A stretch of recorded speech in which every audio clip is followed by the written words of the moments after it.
કેમ છો? ગયા વખતે શું શીખ્યા હતા? સ્ટુડન્ટ. કોને કોને સ્ટુડન્ટનો મિનિંગ યાદ છે આજ સુધી? 15 દિવસ થયા. હા, જેને જેને યાદ છે હાથ ઊંચું કરો.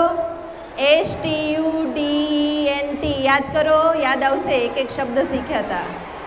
Very good. હા, તું બોલ. હા બોલો. સ્ટુડન્ટમાં શું શીખ્યા હતા આપણે? S four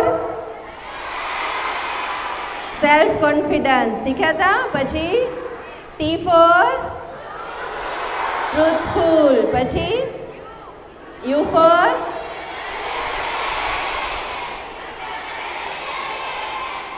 unity. તો અન્ડરસ્ટેન્ડિંગ. હા. પછી D for discipline. E for enthusiasm, હે ને, ઉત્સાહ. પછી N ફોર ન્યૂનેસ, નવીનતા શીખ્યા હતા ને. અને STUDEN last T, touch the light. આપણે લાઇટને ટચ કરી હતી, મેડિટેશન કર્યું હતું. મજા આવી હતી બધાને? કરો છો મેડિટેશન કે નહીં? રોજ કરો છો ને? સરસ, વેરી ગુડ. હવે સાયલેન્સ, બધા એકદમ શાંતિ. આજનો આપણો ટોપિક છે પરીક્ષાનો આનંદ માણો. Enjoy the exam. એન્જોય કરો છો કે ટેન્શન લાગે છે? Very good. તમે બધા પહેલેથી જ એન્જોય કરો છો. તો આજે આપણે સાંભળો, આજે આપણે 5 વાત શીખવાની છે કે આપણી એક્ઝામને એન્જોય કરવા માટે આપણે શું કરવું. કારણ કે જ્યારે એક્ઝામ શબ્દ આવે છે ને, છોકરાઓ સાંભળો છો? સાહેબ છે હો. હા, જ્યારે આપણી એક્ઝામ આવે છે ને, ત્યારે આપણને ટેન્શન વધારે આવે છે કે આનંદ વધારે આવે છે? બે જવાબ સાથે આવે છે. ટેન્શન એ આવે છે ને આનંદ એ આવે છે, બરાબર ને? તો આપણે આજે એ શીખવાનું છે કે એક્ઝામ તો આવશે જ, પણ આપણે શું કરવાનું છે? એક્ઝામની તૈયારી પણ કરવાની છે, વાંચવા લખવાનું છે, પણ આનંદમાં રહીને, ટેન્શનમાં રહીને નહીં. તો એના માટેની 5 પોઈન્ટ આજે આપણે સમજવાની છે. એમાં સૌથી પહેલી પોઈન્ટ છે કે એક્ઝામની પહેલાં આપણું માઇન્ડ હંમેશા પોઝિટિવ હોવું જોઈએ. પોઝિટિવ થિંકિંગ આ ફર્સ્ટ પોઈન્ટ છે. કારણ કે એક્ઝામ નજીક આવે ને એટલે આપણને એમ થાય, મને આવડશે કે નહીં આવડે? મેં વાંચ્યું છે એ યાદ રહેશે કે નહીં રહે?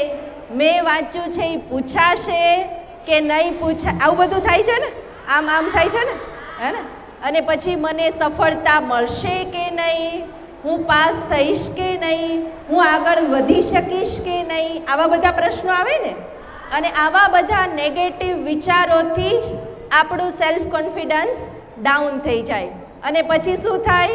ડર લાગે. જેમ જેમ એક્ઝામ આવે ને એમ શું થાય? ધબકારા વધતા જાય, બીપી લો થવા માંડે, પરસેવો છૂટવા માંડે, આવું થાય ને. એટલા માટે આજે આપણે શીખીશું કે જ્યારે પણ આપણે એક્ઝામ, આપણને ખબર જ છે જે દિવસથી આપણે ભણવાનું શરૂ કર્યું તો આપણી એક્ઝામ તો આવવાની જ છે. ખબર છે કે નહીં? બધાને ખબર હોય કે માર્ચમાં, એપ્રિલમાં આપણી એક્ઝામ તો આવવાની જ છે. તો રોજ આપણે આપણી જાતને પહેલા દિવસથી પોઝિટિવ વિચાર આપવાના. શું પોઝિટિવ વિચાર આપવાના હું તમને શીખવાડું. કારણ કે આપણું માઇન્ડ છે ને એ તથાસ્તુ મશીન છે.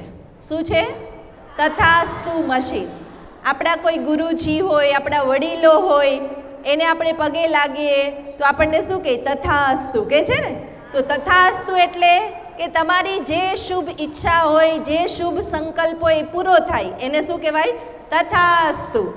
તો આપણે આપણી જાતને, આપણા જેવા વિચાર છે ને એ જ તથાસ્તુ થતા જાય છે. જેવું આપણે વિચારીએ છીએ ને એવું જ તથાસ્તુ થાય છે. હવે તમે મને કહો, સારું તથાસ્તુ કરવું છે પોઝિટિવ કે નેગેટિવ? પોઝિટિવ કરવું છે. ચાલો બધા પોતાનો રાઈટ હેન્ડ, જમણો હાથ માથાની ઉપર રાખશો, ઊંચો રાખશો. હું અહીંથી તમને જે વિચાર આપું, તમને એમ લાગે કે આ પોઝિટિવ છે તો શું કરવાનું? માથે હાથ મૂકીને શું કહેવાનું? તથાસ્તુ. ચલો ઉપર હાથ, માથે. હા, અહીંયા. હું ખુશ છું,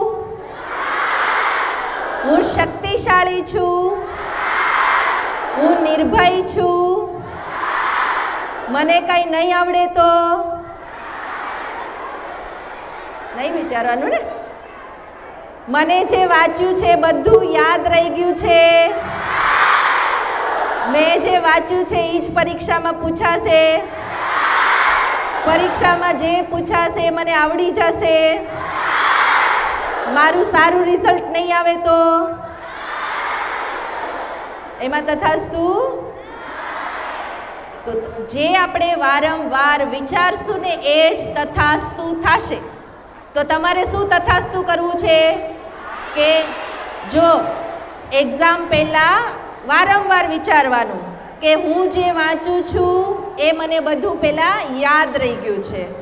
બીજું, હું જે વાંચીશ એ જ પરીક્ષામાં. તમે કહેશો કે એવું થોડી હોય કે હું વાંચું એ જ પરીક્ષામાં પૂછાય, પણ તમે જે રિપીટ વાંચશો ને તો પરીક્ષામાં જે પૂછાણું હશે ને એ જ તમને ટચ થશે કે આજ હું વાંચું. સમજી ગયા?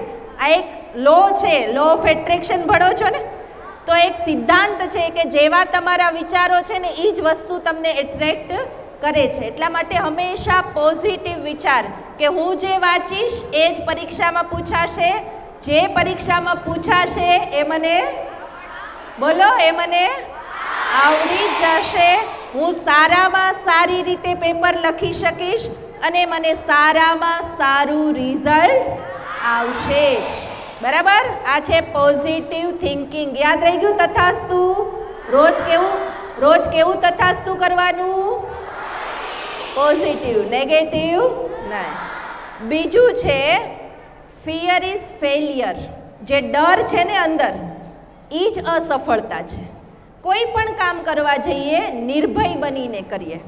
હું તમને એક નાનકડું એક્ઝામ્પલ આપું કે માની લો કે આપણી પાસે એક લાકડાનું મોટું પાટિયું છે, 20 ફૂટ લાંબુ છે. કેટલા ફૂટ? અને 2 ફૂટ એ પહોળું છે. એક લાદી હોય ને 2 ફૂટ એવડું. 20 ફૂટ લાંબુ, 2 ફૂટ પહોળું આપણી પાસે એક પાટિયું છે અને એ પાટિયું અહીંયા જમીન ઉપર પડ્યું છે. કોણ કોણ એના ઉપર ચાલી જશે? હા, કોને ડર નહીં લાગતી ચાલતા એની ઉપર? કોઈને નહીં લાગે, કારણ કે જમીન ઉપર પડ્યું છે. હવે બીજી સિચ્યુએશન, એ પાટિયું અહીંયા 5-5 ફૂટના 2 ટેબલ ઊંચા રાખ્યા છે ને એ 20 ફૂટનું પાટિયું એ ટેબલ ઉપર મૂકી દીધું છે. સમજી ગયા? 5-5 ફૂટના 2 ટેબલ છે, 2 છેડા એના ટેબલ ઉપર છે ને વચ્ચે પાટિયું છે. હવે કોણ કોણ એના ઉપર ચાલશે? વાહ, તમે તો બધા નિર્ભય છો. સરસ. હવે ત્રીજી સિચ્યુએશન સાંભળો ધ્યાનથી. ત્રીજી સિચ્યુએશન છે કે 20 ફૂટનું પાટિયું છે અને 10 માળની બિલ્ડિંગ છે. 10મા માળે 2 બિલ્ડિંગ બાજુમાં છે, 10-10 માળની. 10મા માળે આ બાજુની બિલ્ડિંગમાંથી આ બાજુની બિલ્ડિંગ ઉપર એ પાટિયું મૂકેલું છે. 2 છેડા સેફ છે, એક છેડો આ બિલ્ડિંગ ઉપર, એક છેડો આ બિલ્ડિંગ ઉપર. હવે કોણ કોણ ચાલશે? વાહ, તાલી પાડો તમારા માટે. પાટિયા સાહેબ કે પાટિયા વગર ચાલશે. Very good. અને જો આ એક સિચ્યુએશન બતાવી મેં, સાંભળો ધ્યાનથી. ડર કેવી વસ્તુ છે? ડર એ તો ખાલી તમને હાથ ઊંચો કરવાનું કીધું ને એટલે. હમણાં કીધું એ ચાલો તો ચાલી જાઓ. વાહ, સરસ. હે ને? જો ડર કેવી વસ્તુ છે કે જે વસ્તુનો આપણને ડર લાગે ને, જે વસ્તુનો ડર લાગે ને ત્યાં ધ્રુજારી આવે. ધ્રુજારી આવે ને અંદરથી. નીચે પાટિયું પડ્યું છે તો આપણને ડર નથી. એમ સામાન્ય રોજની ટેસ્ટ આપવાની હોય તો આપણને ડર ન લાગે. પછી થોડીક મોટી એક્ઝામ આવે તો આપણને ડર લાગે. અને પછી વાર્ષિક પરીક્ષા આવે તો તો મોટી 10 માળની બિલ્ડિંગ થઈ ગઈ ને, હે ને, 10 માળની બિલ્ડિંગ થઈ ગઈ ને તો બીક લાગવા માંડે. એટલે ડરવાથી છે ને પરિસ્થિતિ મોટી થઈ જાય છે. ડર છે ને એ આપણા સબકોન્શિયસ માઇન્ડમાં જતો રહે ને, પછી આપણને આવડતું હોય ને તો પણ ભૂલાઈ જાય. 2 + 2 એટલે કેટલા? અહીંયા બરાબર આવડે છે. પછી એક્ઝામમાં આમ હાથ ધ્રુજતો હોય ને તો 2 + 2 5 લખાઈ જાય, અને પછી આપણને એમ થાય ઓ મને આવડતું હતું તોય કેમ આવું થયું. કારણ કે ડર છે ને એ જ આપણને નિષ્ફળતા અપાવે છે. ક્યારેય પણ ડરવાનું નહીં. ન આવડતું હોય ને તો પણ પૂરા આત્મવિશ્વાસથી જેટલું અને જેવું આવડતું હોય ને લખી નાખવાનું. હું તો જ્યારે પણ બાળકો એક્ઝામ આપવા જાય ને, જો આ અમારા બધા ત્યાં આવતા રેગ્યુલર બાળકો છે, એ લોકો મેડિટેશન કરે છે, હું એમને જ્યારે પણ આવે ને ત્યારે કહું કે ક્યારેય ડરવાનું નહીં. એક્ઝામમાં એકેય પ્રશ્ન ખાલી નહીં મૂકવાનો. જે આવડે ને જેવું આવડે ને, એક વાક્ય આવડે, એક શબ્દ આવડે, પણ લખી જ નાખવાનું. કારણ કે તમે ભણ્યા તો છો ને, તમારી મેમરીમાં સેવ છે જ, પણ તમને સમય ઉપર યાદ નથી આવતું. એના માટે આપણે શીખશું કે શું કરવું, સમય ઉપર યાદ કેમ લાવવું, એ પણ આપણે શીખશું. તો આ બીજું સ્ટેપ છે, ક્યારેય ડરવાનું નહીં. Fear is failure. શું યાદ રાખવાનું? Fear is failure. મારે ફેલ થવાનું નથી. ત્રીજી વસ્તુ યાદ રાખીએ કે હંમેશા આપણી સક્સેસને વિઝ્યુલાઇઝ કરવાની. તમારે સફળતા જોઈએ છે ને? મેં તમને ગયા વખતે પણ પૂછ્યું હતું કે તમારે શું બનવું છે, તો બધાએ પોતપોતાનું લક્ષ્ય બતાવ્યું હતું. કે કોઈએ કીધું મારે આ બનવું છે, મારે આ બનવું છે. તો બધાનું લક્ષ્ય જુદું જુદું છે, પણ એ સફળતા તો આપણી ઊંચી મંજિલ છે. ત્યાં સુધી પહોંચવા આપણે સ્ટેપ તો ચડવા પડશે ને. તો સ્ટેપ ચડતા ચડતા ક્યારેક પડી જઈએ તો પડેલું રહેવાનું કે ઊભું થઈ જવાનું? હા, ઊભું થઈ જવાનું, પાછું ચડવા માંડવાનું. તો ક્યારેય પણ નિષ્ફળતા મળે કોઈ વાતમાં તો ડરવાનું કે હિંમત હારવાની નહીં. થોમસ આલ્વા એડિસનનું નામ કોણે સાંભળ્યું છે? Thomas Alva Edison. શેની શોધ કરી એણે? કેટલી વાર એને નિષ્ફળતા મળી? 99 વાર નિષ્ફળતા મળી, ત્યારે એને 100મી વાર બલ્બ શોધ્યો. હવે આપણને 1 વાર ક્યાંક અસફળતા મળે, 2 વાર મળે, તો આપણે શું કહીએ? મારાથી હું નહીં કરી શકું, મારાથી નહીં થાય, મને આ ન આવડે, મારું કામ નહીં, આવું બોલીએ ને? આવું બોલવાનું નહીં. આપણે સમજવાનું કે સફળતા છે ને એક સીડી છે, હે ને? સફળતા એક સીડી છે લક્ષ્ય સુધી પહોંચવાની. સીડી ચડતા ચડતા ક્યારેક પગ લપસી જાય, પડી જવાય, તો પડ્યું રહેવાય નહીં. શું કરવાનું? પાછું ઊભું થવાનું, પાછું ચડવાનું. અને રોજ તમારી સક્સેસને વિઝ્યુલાઇઝ કરો કે તમારે રિઝલ્ટ કેટલા ટકા જોઈએ છે. કેટલા ટકા રિઝલ્ટ જોઈએ છે? 100% આવ્યા છે કોઈને અત્યાર સુધીમાં? ટકા નો આવે, માર્ક્સ આવે 100, પણ 100% રિઝલ્ટ, 100% આપણું પરિણામ આપણી માર્કશીટમાં ન આવે. એ તો નિયમ છે ને. તો આપણું રિઝલ્ટ આપણે ઊંચામાં ઊંચું રોજ જોવાનું. આ વર્ષ તો હવે પૂરું થવાનું છે ને, તો પણ રિઝલ્ટ જુઓ એક્ઝામ પહેલાં કે મારે ગણિતમાં આટલા માર્ક્સ આવશે, વિજ્ઞાનમાં આટલા માર્ક્સ આવશે, ઇંગ્લિશમાં આટલા આવશે. રિઝલ્ટ વિઝ્યુલાઇઝ કરો. એક પેપર ઉપર લખી અને તમારો બેડ હોય કે તમારો કબાટ હોય ને ત્યાં ચોંટાડી દો કે આટલા આટલા વિષયમાં મારે આટલા માર્ક્સ આવશે અને આવું પરિણામ મારું આવશે. બરાબર? એ રોજ વિઝ્યુલાઇઝ કરશો ને તો તમારું એવું જ રિઝલ્ટ આવશે. આ મેં પોતે કરેલું છે. મેં પોતે મારી જાતે આ પ્રયોગ કરેલો છે કે આટલા આટલા %, આટલા આટલા માર્ક્સ આમાં આવશે. અને હું તમને ગૌરવથી કહું કે ગુજરાત, જે આપણા અમરેલી જિલ્લામાં હું ફર્સ્ટ હતી 12 કોમર્સમાં, હે ને? 12 કોમર્સમાં અમરેલી જિલ્લામાં મેં ફર્સ્ટ નંબર લીધો. કારણ કે આપણે રોજ વિઝ્યુલાઇઝ કરીએ ને એવું જ થાય. આપણે એમ કંઈક ફેલ તો નહીં થાવ, ક્યાંક ઓછા માર્ક્સ આવશે તો શું થશે? ઓછા જ આવશે. એટલા માટે હંમેશા રિઝલ્ટ એ વિઝ્યુલાઇઝ કરો જે તમે ઈચ્છો છો. બરાબર? એ જ તમારે જોવાનું, એ જ તમારે બોલવાનું, એ જ તમારે વાંચ્યા કરવાનું કે મારે આટલા માર્ક્સ જોઈએ છે. ક્યારેય પણ નેગેટિવ વિચારવાનું નહીં. તો 3 સ્ટેપ ક્યાં ક્યાં થયા બોલો? પહેલું સ્ટેપ પોઝિટિવ થિંકિંગ, તથાસ્તુ. યાદ છે ને કે ભૂલાઈ ગયું? હા. બીજું step fear is failure. Fear રાખવાનો નહીં. ત્રીજું સ્ટેપ સક્સેસને વિઝ્યુલાઇઝ કરો, જુઓ, રિઝલ્ટને જુઓ રોજ. ચોથું સ્ટેપ છે કે તમે યાદ રાખવા માટેની અલગ અલગ ટેકનિક અપનાવો. જ્યાં ડર લાગે છે ને, આ પાક્કું નથી થતું, કેમ યાદ રાખવું?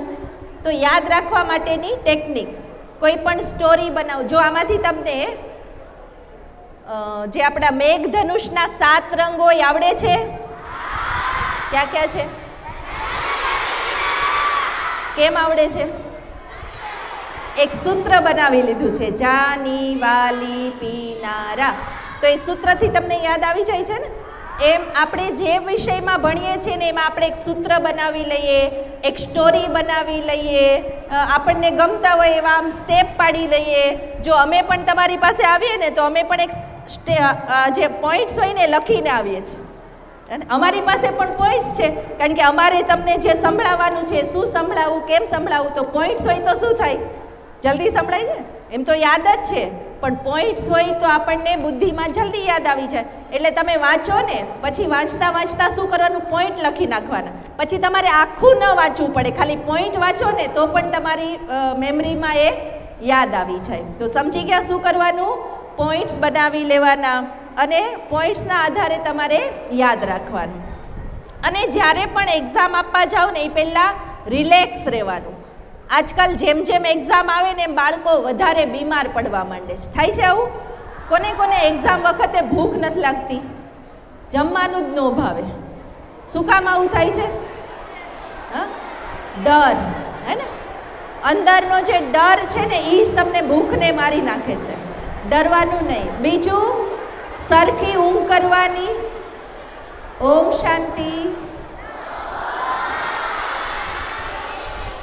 પહેલા તમે બોલી લો પછી હું બોલું.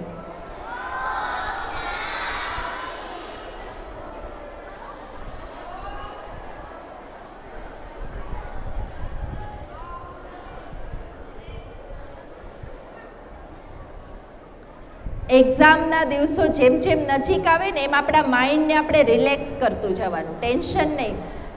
સરસ જમી લેવાનું અને શાંતિથી સૂઈ જવાનું. ઘણા વિદ્યાર્થીઓને અમે જોયા છે કે એક્ઝામ હોય ને ત્યારે રાત જાગે, પહેલેથી તૈયારી ન કરે, પછી શું કરે? આખી રાત જાગે ને પછી સવારે પેપર દેવા જાય ને ત્યાં ઊંઘ આવે અને ત્યાં માઇન્ડ ડિસ્ટર્બ થઈ જાય. એટલા માટે એક્ઝામના આગલા દિવસે સરખું ભોજન, સરખો આરામ અને રિલેક્સ રહેવું જરૂરી છે. હું તમને અહીંથી 10 શબ્દો આપું છું, તમારે 10 શબ્દો યાદ કરવાના છે. 10 સેકન્ડમાં 10 શબ્દો. સૌથી પહેલો શબ્દ છે જંગલ, પિકનિક, કેરી, છરી, બિસ્કિટ, ડોક્ટર, ગળું, ઊંટ, છાપુ, વિદ્યાર્થી. ચાલો બોલો 10 શબ્દ.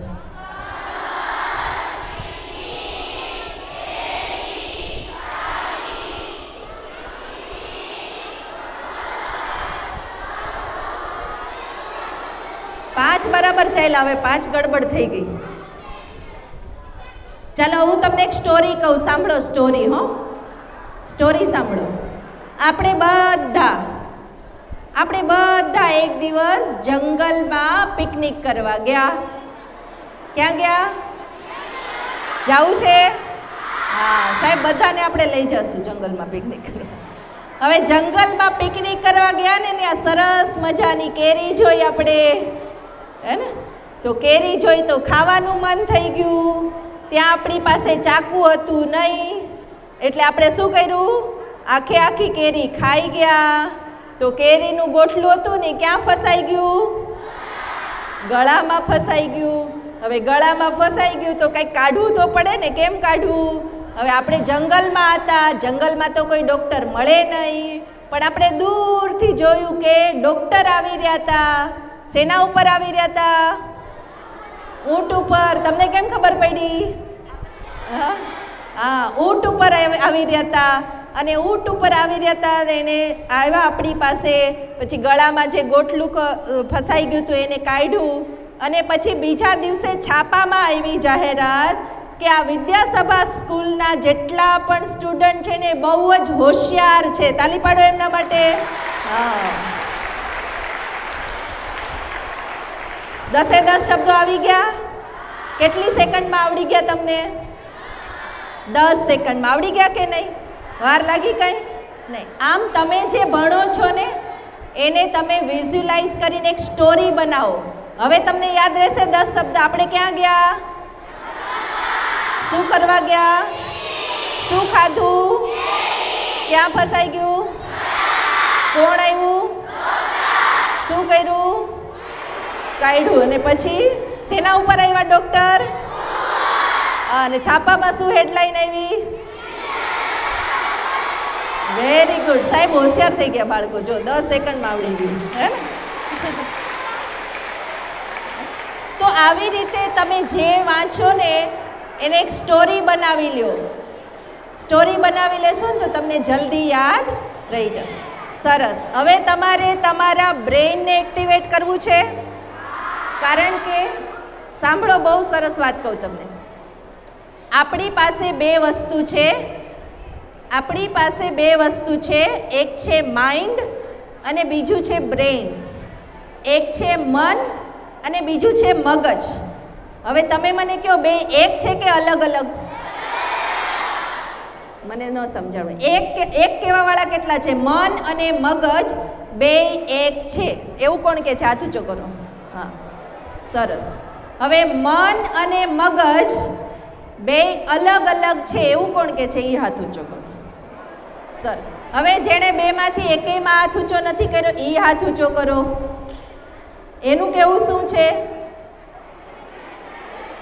કે મને નથી મગજે નથી. એમ તો બે છે તો ખરા ને? હા, સરસ. હવે આપણે સમજીએ કે આપણી પાસે મોબાઈલ હોય, લેપટોપ હોય, પામટોપ હોય, કોમ્પ્યુટર હોય, એ બધા સાધનો છે જે બહારથી આપણને દેખાય છે. જે બહારથી દેખાય છે આપણે એને હાર્ડવેર કહીએ છીએ. અને જે અંદર એપ્લિકેશન નાખેલી હોય એને શું કહેવાય? સોફ્ટવેર. આ બે સમજો છો તમે? હાર્ડવેર અને સોફ્ટવેર. હવે માની લો કે આપણા મોબાઈલમાં બહુ બધા ફોટા ને વિડીયો ને બહુ બધું આપણે ડાઉનલોડ કરી લીધું. આપણા પીસીમાં બહુ બધા ડેટા નાખી દીધા. તો શું થઈ જાય? હેંગ થઈ જાય. બરાબર, વેરી ગુડ, સરસ વાત કરી. હેંગ થઈ જાય. હવે એ હેંગ થઈ જાય પછી તમે ગમે એ બટન દબાવો, કામ કરે. પછી શું કરવું પડે? રિસ્ટાર્ટ કરવું પડે. થોડોક ડેટા ડિલીટ કરવો પડે. થોડુંક એને શાંતિ લેવા દેવી પડે. તો એ ડેટા તો આપણને કામમાં લાગી શકે ને. એમ આપણું છે ને આ હેડટોપ છે. શું છે? હા, એ લેપટોપ હોય, પામટોપ હોય, પણ આપણી પાસે શું છે? હેડટોપ છે ને. આ હેડટોપની અંદર બે વસ્તુ છે. એક હાર્ડવેર છે અને બીજું સોફ્ટવેર છે. હાર્ડવેર છે ને એ આપણું મગજ છે. મગજ કેટલા હોય? એક કે બે? એક હોય એવું કોણ કે છે? હા, એક મગજ વાળે હોય. બે મગજ હોય એવું કોણ કે છે? Very good. ક્યાં ક્યાં બે હોય? હા, તો એ હાર્ડવેર છે કે સોફ્ટવેર? મગજ હાર્ડવેર છે. કઈ રીતે? કે મગજનું ઓપરેશન થાય કે ન થાય? હે ને, કોઈને મગજમાં ગાંઠ આવે, મગજમાં તકલીફ થઈ ગઈ હોય તો શું કરવું પડે? ઓપરેશન. તો મગજ જે બહાર દેખાય છે એનું ઓપરેશન થઈ શકે એ હાર્ડવેર છે. પણ મનનું ઓપરેશન થાય? કોઈએ સાંભળ્યું કે આને માનસિક બીમારી થઈ ગઈ તો મનનું ઓપરેશન કરાયું? મનનું ઓપરેશન કોઈ નથી કરતું, હે ને. તો મનનું ઓપરેશન છે ને મેડિટેશન છે. મનને શાંત કરવું હોય, મનને રિલેક્સ રાખવું હોય તો શું કરવું પડે? મેડિટેશન. તો આજે આપણે બે વસ્તુ શીખવાની છે. કારણ કે જેમ એક્ઝામ નજીક આવે ને એટલે આપણું હેડટોપ હેંગ થવા માંડે છે. થવા માંડે ને, બધા વિષય ભેગા થવા માંડે અંદર. અને પછી આપણને કાંઈ યાદ ન આવે એક્ઝામ ટાઈમે. હેંગ થઈ જાય એટલે પછી કોઈ પણ સ્વિચ દબાવો ને કાંઈ ન થાય. આવું થાય છે ને. એટલે આજે આપણે શીખીશું કે આપણા હેડટોપને હેંગ ન થવા દેવો હોય તો શું કરવું. તો આજે આપણી વચ્ચે ખુશી દીદી છે. આપણે જોરદાર તાલીઓથી ખુશી દીદીનું સ્વાગત કરીશું. જો તમારા જેવડા દેખાય છે ને નાના એવા ખુશી દીદી, હે ને. એમણે BCA કમ્પ્લીટ કરી નાખ્યું છે. BCA, bachelor of computer application. તાલી પાડો એમના માટે. હા, હવે ખુશી દીદી, સરસ. ખુશી દીદી આપણને બ્રેઇન જીમ એક્ટિવિટી કરાવશે. જેમ શરીર વધી જાય તો શું કરે, જીમમાં જાય ને લોકો, જીમમાં એક્ટિવિટી કરે. તો આપણા બ્રેઇનમાં પણ જ્યારે બહુ ડેટા વધી જાય ને તો હેંગ થવા માંડે છે. તો બ્રેઇન હેંગ ન થઈ જાય એના માટે રાઈટ બ્રેઇન અને લેફ્ટ બ્રેઇન બેયને એક્ટિવેટ કરવું જરૂરી છે. આપણી પાસે બે છે ને, આ બાજુ ને આ બાજુ. તો ખુશી દીદી આપણને બ્રેઇન જીમ એક્ટિવિટી કરાવશે. તમારે બધાય બેઠા બેઠા કરવાની છે એમને જોઈને. એ જેવું કરે ને એવું કરશો ને એનાથી તમારા બે બ્રેઇન એક્ટિવેટ થશે, રાઈટ એન્ડ લેફ્ટ બ્રેઇન. તો ચલો આપણે પહેલી activity tap and clap. Tap and clap. Khushi દીદીને જોતા જજો. મ્યુઝિક. હા, જો પેલા જો. હા,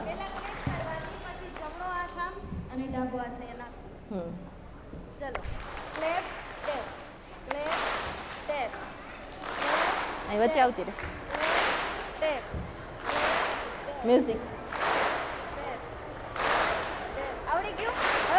ફાસ્ટ કરો હવે, ફાસ્ટ. આવડી ગયું? જોજો જોજો, આમામ આમામ નહીં, આમામ આમામ નથી કરવાનું, આમામ આમામ નહીં. એક હાથ નાક ઉપર આવવો જોઈએ અને બીજો ઉલટો હાથ અહીંયા ખભે. ક્લેપ ટેપ કરો, કરો ફાસ્ટ કરો. Clap tap, clap tap, clap tap. Fast fast. અહીંયા નહીં, અહીંયા ખભે ખભે, ઉલટા ખભે જે હાથ છે. કરો કરો, તમારું બ્રેઇન એક્ટિવેટ થશે. કરો. હા, clap tap, clap tap, clap tap, clap tap. હા, આમામ આમામ નહીં, બે હાથ આમ પણ નહીં. અહીંયા એક અહીંયા. હા, કરો કરો કરો. બ્રેઇન એક્ટિવેટ કરવું હોય કરો. Very good. નેક્સ્ટ એક્ટિવિટી છે હન્ટ ધ રેબિટ. રેબિટની પાછળ પડવાનું છે આપણે. આ જ બે આંગળી છે ને રેબિટ છે અને આ છે ને ગન છે, ગન. આ છે રેબિટ. રેબિટના બે કાન આમ હોય ને, સસલાના બે કાન ઊભા, અને આ છે ગન.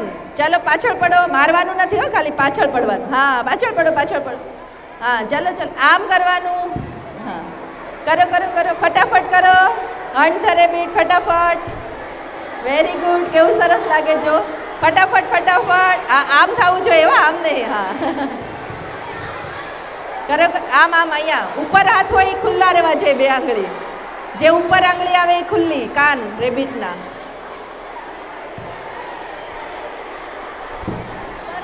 કરો કરો કરો. Hunt the rabbit. સરસ. પછી છે 1 and 5. 1 5 5 1 1 5 5 1. કરો ફટાફટ કરો. 1 5. બોલવાનું નથી, બોલવાનું નથી, ખાલી બ્રેઇનને એક્ટિવેટ કરો.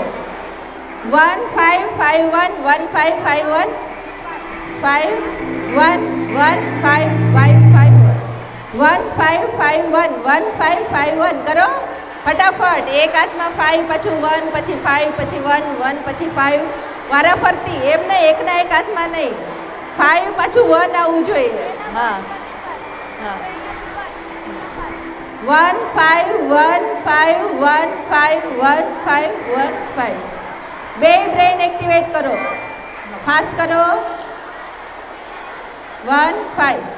આનાથી તમારા માઇન્ડને, બ્રેઇનને એક્સરસાઇઝ થશે, બ્રેઇન એક્ટિવ થશે. આમામ આમામ નથી કરવાનું. ઘણા તો આમામ આમામ કરે, એમ નહીં. 1 5 1 5. ચલો લાસ્ટ એક્સરસાઇઝ. શું કરો?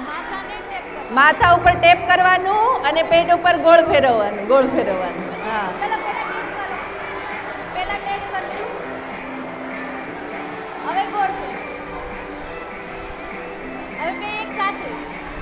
માથા ઉપર ટેપ કરો. હા, અને અહીંયા ગોળ ગોળ ફેરવો. ફેરો ફેરો. બે હાથ, બે બ્રેઇન સાથે ચાલવા જોઈએ, રાઈટ એન્ડ લેફ્ટ.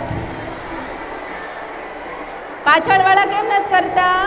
તમારે બ્રેઇન એક્ટિવ નથી કરવું પાછળવાળાને. હા, કરો કરો કરો. બધાને પોતાનું બ્રેઇન એક્ટિવ કરવું જરૂરી છે, બે બ્રેઇન એક્ટિવ.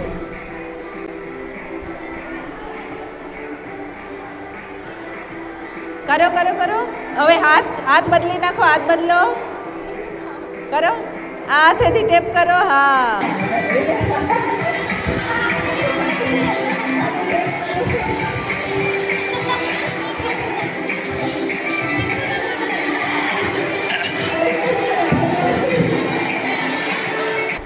સરસ, વેરી ગુડ. ખુશી દીદી માટે ક્લેપ કરો એકવાર. સમજાઈ ગયું? આ એક્સરસાઇઝ તમારે રોજ કરવાની. તમે વાંચતા વાંચતા થાકી જાઓ ને, કંટાળો આવવા માંડે ને વાંચતા વાંચતા. હવે અહીંયા તો તમારી પાસે ફોન તો છે નહીં, તો શું કરવું વાંચતા વાંચતા? આ બ્રેઇન જીમ કરવાનું. આ બ્રેઇન જીમ યાદ રહી ગઈ?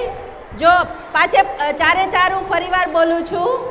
Tap and clap, tap and clap. અહીંયા ટેપ કરો, અહીંયા ક્લેપ. હા, ટેપ એન્ડ ક્લેપ, બરાબર. વચ્ચે ક્લેપ કરવાની. અહીંયા એક હાથ, અહીંયા એક હાથ, અહીંયા. બીજી, હા સાંભળી લ્યો, બીજી કઈ કરી? હન્ટ ધ રેબિટ, હે ને? અહીંયા ગન અને અહીંયા રેબિટ. Hunt the rabbit. જ્યારે તમે વાંચતા વાંચતા કંટાળો આવે ને એટલે બે બ્રેઇનને એક્ટિવેટ કરી લેવાના. પછી ત્રીજી કઈ કરી? 1 and 5, 1 and 5, 1 5 1 5 અને 5 1 1 5 1 5. અને ચોથી કઈ કરી? હા, માથા ઉપર ટેપ કરવાનું અને પેટ ઉપર ગોળ ફેરવવાનું. યાદ રહી ગઈ? કરશો બધા? હા. જ્યારે વાંચવામાં કંટાળો આવે ને તો આ કરશો ને તો તમારું બ્રેન, હવે અત્યારે નહીં, બસ સાયલેન્સ. આ તમને શીખવાડી કે આ તમે કરી શકો છો, બરાબર? એનાથી તમારું બ્રેન રિલેક્સ થશે. શું રિલેક્સ થશે? માઇન્ડને રિલેક્સ કરવું છે. માઇન્ડ છે ને એ સોફ્ટવેર છે. મેં તમને કીધું ને, તમારું મન છે ને તથાસ્તુ મશીન છે. તમે જેવું વિચારશો ને એવું જ મન બની જશે. ચલો બધા સીધા બેસી જાઓ, એકદમ સીધા. હવે એક્ટિવિટી પૂરી, મેડિટેશન સ્ટાર્ટ. 10 મિનિટ મેડિટેશન કરો. બધાની આંખો બંધ, મેડિટેશનના પોઝમાં આવી રીતે. હા, યોગ મુદ્રામાં બેસી જાઓ બધા. ઓમ શાંતિ. બધા 3 વાર પહેલા ઓમ ધ્વનિ કરીશું, પછી મેડિટેશન કરીશું.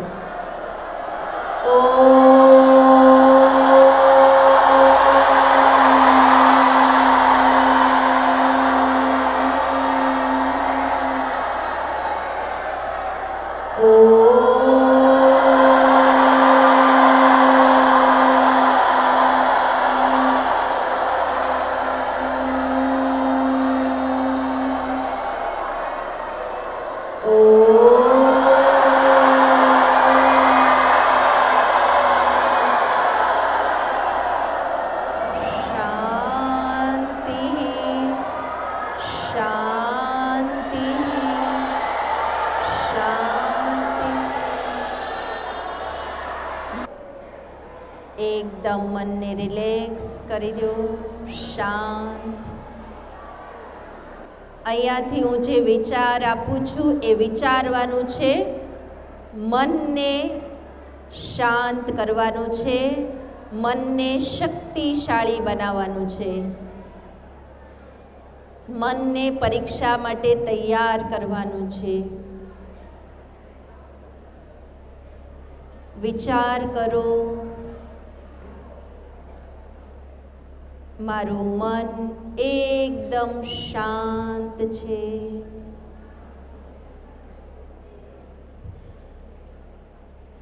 મારું શરીર એકદમ સ્થિર છે. મારી બુદ્ધિ એકાગ્ર છે.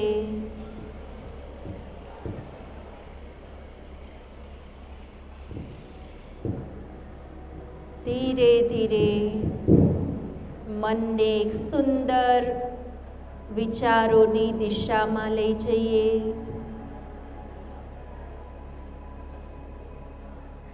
મનને એકદમ શાંત કરીને પોઝિટિવ વિચાર આપીએ.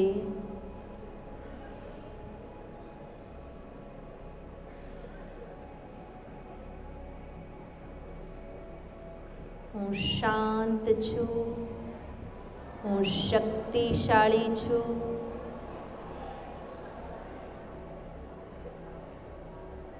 મારી મન અને બુદ્ધિ એકદમ એકાગ્ર છે. હું જે પણ વાંચું છું એ બધું જ મને યાદ રહી જાય છે. હું જે વાંચું છું એ પરીક્ષામાં મને યાદ આવી જાય છે.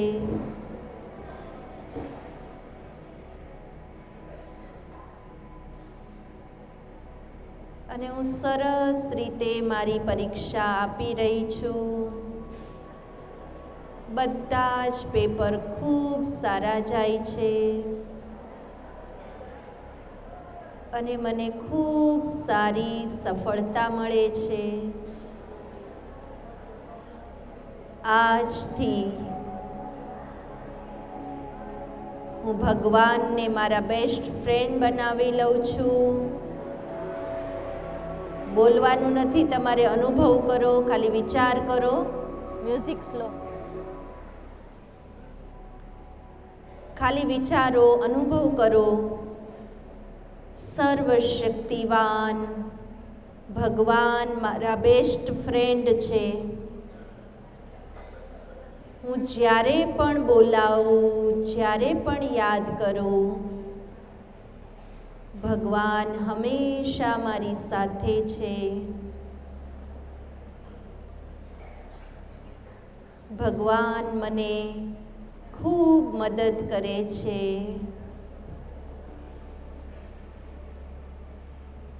ભગવાનની શક્તિઓનો ધોધ મારા ઉપર પડી રહ્યો છે. ભગવાનની શાંતિ મારા ઉપર વરસી રહી છે.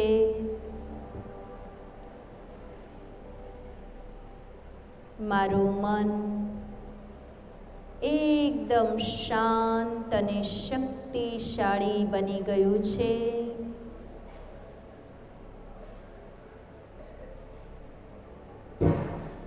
હું જે પણ કાર્ય કરું છું એ દરેક કાર્યમાં ભગવાન સાથે છે. ભગવાન મારી સાથે છે અને સફળતા મારો જન્મસિદ્ધ અધિકાર છે. હું જે કર્મ કરું છું એમાં મને સફળતા ચોક્કસ મળે છે. એકદમ રિલેક્સ, કોઈ ડર નથી, કોઈ ચિંતા નથી, એકદમ રિલેક્સ.